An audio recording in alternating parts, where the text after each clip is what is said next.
नमस्कार छात्र। आज हम हिंदी विषय में कक्षा 9 की धरती की शान कविता का अभ्यास करेंगे, जिसके कवि है पंडित भरत व्यास और साहित्य प्रकार है गीत।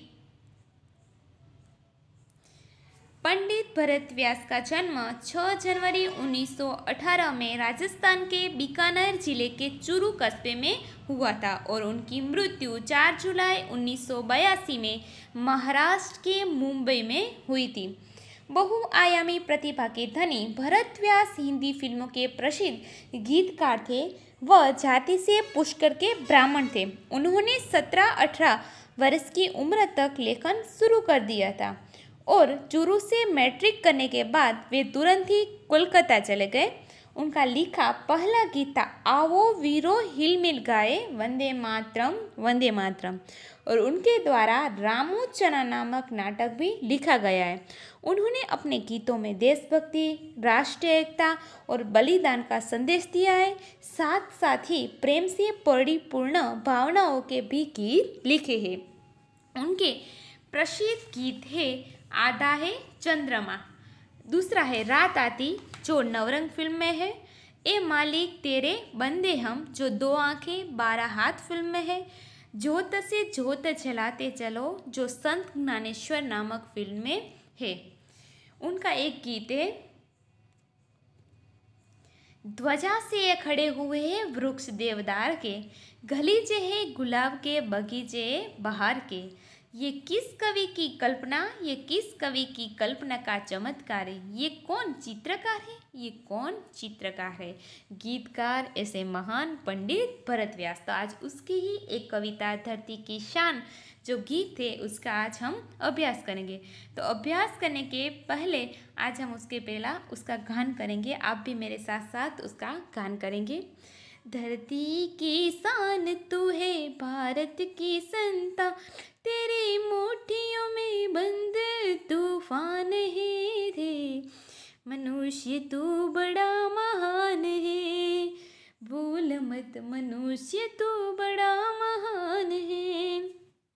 तू जो चाहे पर्वत पहाड़ों को फोड़ दे, तू जो चाहे नदियों के मुख को भी मोड़ दे, तू जो चाहे माटी से अमृत निचोड़ दे, तू जो चाहे धरती को अंबर से जोड़ दे।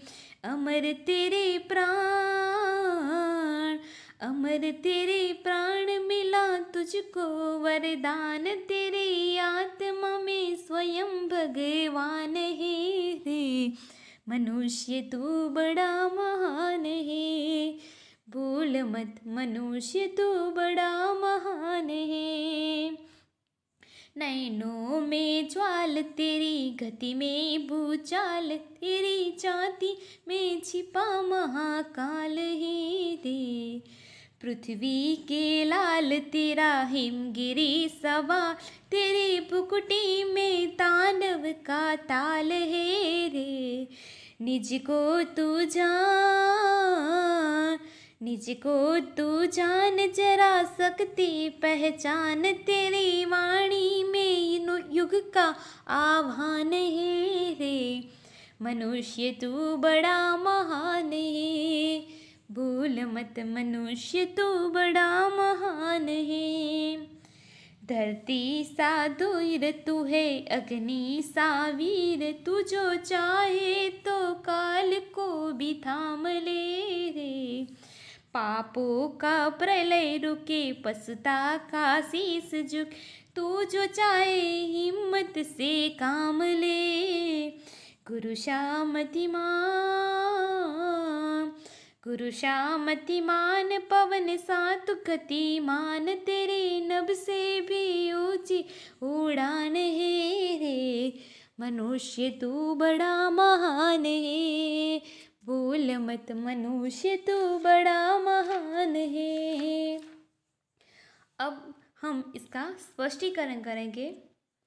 धरती की शान तू भारत की संतान, तेरी मुट्ठियों में बंद तूफान है रे, मनुष्य तू बड़ा महान है। तूफान यानी कि संकट जो आने वाला है, कहर, वो कि जो भारत माता की संतान है, जो धरती की शान है, ऐसे महान मनुष्य को कहते कवि कहते हैं कि तू मनुष्य इतना महान है कि तू आने वाला जो तूफान है उसे अपनी मुट्ठियों में रोक भी सकता है, उसे ला भी सकता है। इसलिए विश्व में सबसे बुद्धिमान और सबसे महान एक मनुष्य ही है। तू जो चाहे पर्वत पहाड़ों को फोड़ दे, तू जो चाहे नदियों के मुख को भी मोड़ दे। मनुष्य को कहते हैं कि मनुष्य अगर तू चाहे न तो इस पहाड़ को भी तू फोड़ सकता है और उसमें से भी तू जो रास्ता है वह निकाल सकता है, और नदियों का जो मुख है जो अविरत बहता है उसे भी तू दूसरी ओर बहा सकता है। जैसे आज मनुष्य ने किया ही है ना कि नदियों पर अलग अलग बंध का निर्माण करके जो नदियों का बहता हुआ जल है उसे भी दूसरी ओर उन्होंने मोड़ दिया है। तू जो चाहे माटी से अमृत निचोड़ दे, तू जो चाहे धरती को अंबर से जोड़ दे। अमर तेरे प्राण मिला तुझको वरदान, तेरी आत्मा में स्वयं भगवान है रे। अमृत यानी कि जो शुद्धा होती है वह, क्या हम देख सकते किसान, तो किसान है वह खेत में से फसल निकाल कर विश्व का गुजरान चलाता है, तो वह एक मनुष्य ही है। इसलिए वह माटी से सबकी सुधा मिटाता है, इसलिए वह माटी से अमृत भी निकाल सकता है। और आज टेक्नोलॉजी का जो विकास हुआ है कि इस टेक्नोलॉजी के कारण आज मनुष्य चांद तक भी पहुंच गया है। इसलिए मनुष्य ने आज अपनी सोच से धरती और अंबर को भी जोड़ दिया है। इसी मनुष्य की आत्मा में साक्षात भगवान रहते, इसलिए आत्मा और परमात्मा एक ही है। इसलिए सबसे बड़ा और सबसे बुद्धिमान कौन है, तो मनुष्य ही है। इसलिए वह चाहे वह कर सकता है। नैनों में ज्वाल तेरी गति में भूचाल, तेरी छाती में छिपा महाकाल है रे।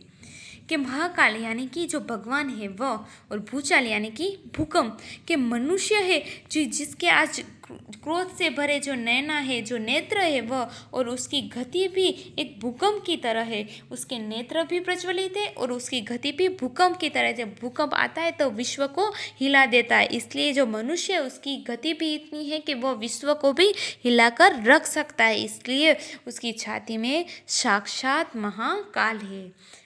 पृथ्वी के लाल तेरा हिमगिरीशा भाल, तेरी भुकुटी में तांडव का ताल है। निजको तू जान जरा शक्ति पहचान, तेरी वाणी में युग का आह्वान।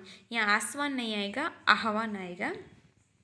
भुकुटी यानी कि बोहो, लाल यानी पुत्र, हिमगिरी यानी जो हिमालय सबसे बड़ा ऊंचा पर्वत है वह हिमालय पर्वत, भाल यानी कि ललाट, निज यानी कि स्वयं को, अपना, कि ऐसे गति जो जिसकी गति भूकंप की तरह है, जिसके जो नेत्र है वह अग्नि के समान है, ऐसे महान पृथ्वी के जो पुत्र है उसे कहता है कि उसका ललाट है, जो कपाल है वह भी हिमालय की तरह ऊंचा है, और उसकी भौं है उसमें साक्षात शिव के तांडव के समान ताल है। इसलिए मनुष्य तू अपने अंदर जो शक्ति है, जो अनन्य शक्ति है, उसे तू जान और उसका सही उपयोग करके तू नए युग का आह्वान कर। जैसे गांधी जी ने अपने देश को आज़ाद करने के लिए अपनी शक्ति को पहचान कर देश को आज़ाद किया, इसलिए मनुष्य को भी जो अपने अंदर शक्ति है उसे जानकर उसका सही उपयोग करना चाहिए।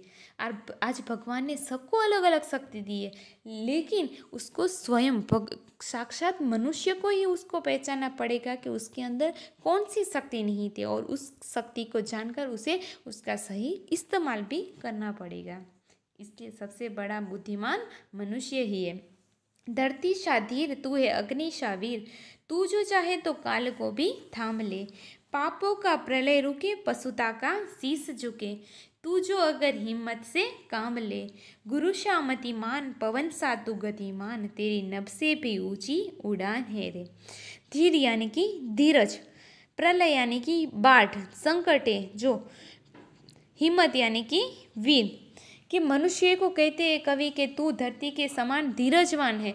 तेरे में जो धरती में जो धीरज है वह तुम्हारे में भी है, और अग्नि के समान अग्नि के पास जो जला देने की शक्ति है वह तुम्हारे में भी है। इसलिए अरे मनुष्य, तू अगर जो ठान ले वह तू कर ही सकता है, वह आने वाले जो समय है उसे भी तू रोक सकता है। आज धरती पर जो पाप की बाढ़ आई है, जो पूर आया है, उसे भी तू रोक सकता है।